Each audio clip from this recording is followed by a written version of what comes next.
war. Yeah. And now we're even closer. Does anyone in Washington understand this or care? They don't care.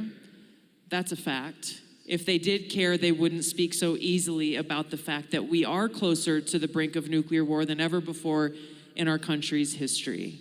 I was warning about this back in 2019, 2020 when I was running for president, talking about this threat, how if we are continuing to wage what then I called a new Cold War, if we're continuing to weaponize our Department of Justice and law enforcement in order to put their political, to punish their political opponents.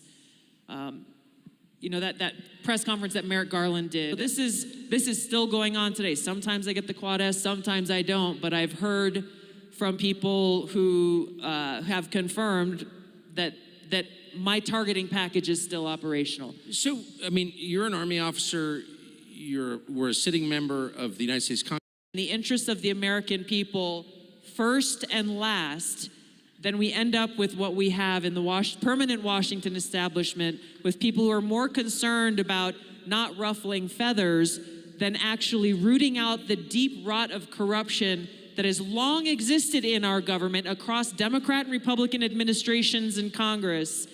That's what we have the opportunity to fix the DNC in 2016, specifically so that I could campaign against Hillary Clinton in that Democratic primary. I was at, I think it was the first debate, the first primary debate that they had, first or second, it was one of the early ones. And I was doing an interview with MSNBC outside the hall of the debate. I think it was in Miami. And I don't remember who the host was, but how this town works.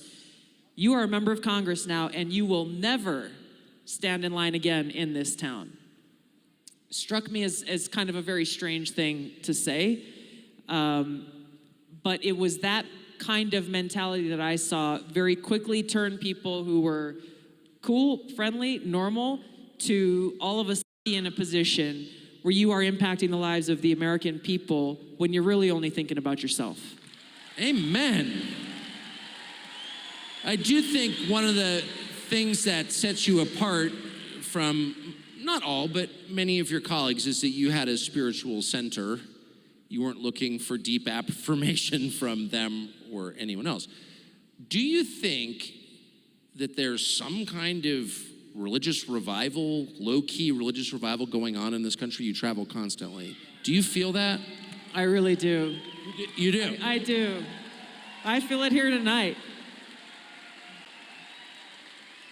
Look at, why would they put me on a secret terror watch list? Yes, it's political retaliation, but it's more than that. It is to send that chilling message, and I'm not the only one, but to send that chilling message that if you challenge them and you challenge their power, you expose the truth about who they really are and the damage they are causing, then, hey, we can come after Tulsi Gabbard, we can certainly come after you. Nobody is safe. Well, you are dangerous, actually, in a true sense, because you tell the truth. So let me end.